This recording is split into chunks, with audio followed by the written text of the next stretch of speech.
Students, question is given.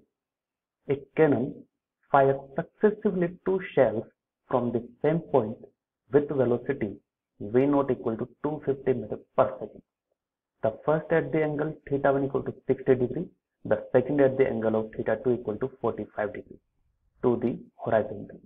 The azimuth being the same, neglecting the aid rate, find the approximate time interval between firing leading to the collision of the shell. Okay, so we have to find the basically time difference, and what time difference this one is talking about. So let's discuss. Okay, so it's a question of projectile motion. Okay, so let me draw a xy coordinate. Here it is x, this one is the y, and let's say this one is the point from where we are going to projectile, okay, our shells. First shell, it is projectile at an angle of 60 degrees, isn't it? Yes, it is projectile at an angle of 60 degrees. So we can write it directly. First, that one is the angle of 60 degrees. Second, that one is the, for 60 degree we can conclude here, this one is the graph. It's a rough graph, okay, rough diagram only. And for second one, it is 45 degree.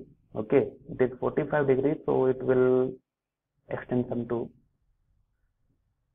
this one. Okay, now this one is the angle 45 degree, and here they collide. Okay, when they collide, their x coordinate and y coordinate will be same, so we are going to do that same thing. Okay, so first we will do analysis in x direction. Okay, in x direction for both the particles. Okay, in x direction there will be no acceleration, so simple, velocity is equal to distance multiplied by time. Okay, so for particle number 1, for particle number 1 and for particle number 2, or you can say shell number 1 or shell number 2, what will be the x?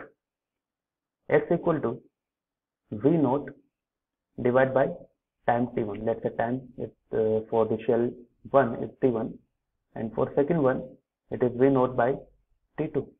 But v0 and v0, this one is the same. No, we can't take this. In horizontal direction, check this one.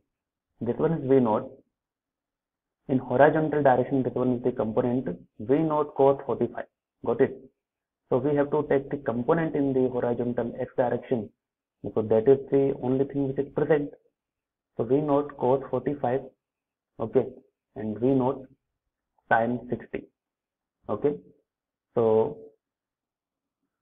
what will be the next point? Root 3 by 2 v0 divided by t1, and here x v0 by root 2 t2.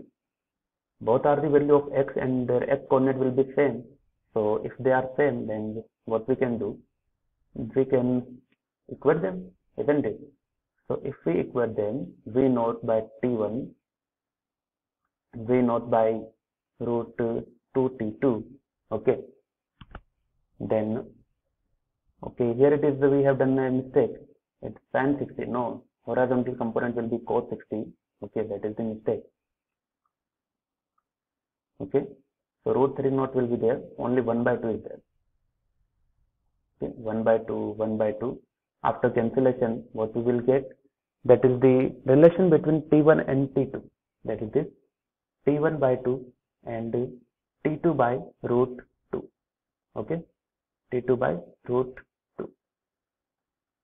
Okay, next one. Now we will analysis in y direction. In y direction, we will do the same analysis for particle 1 and 2. Okay,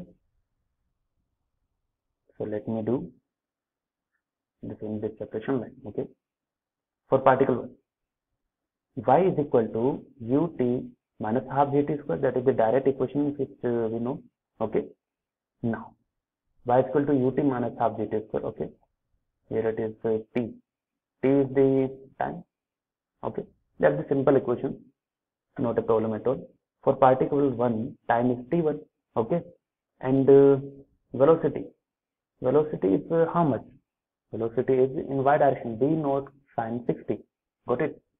V naught sine 60, okay, here it is sine 60, t1 minus half g t1 square, okay, for particle 1.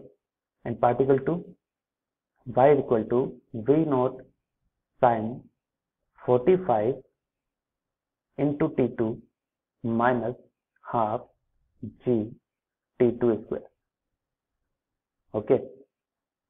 So this one is the equation 1, this one is the 2. For collision, their y coordinate will also be same. So let's make them same, okay. What we will get?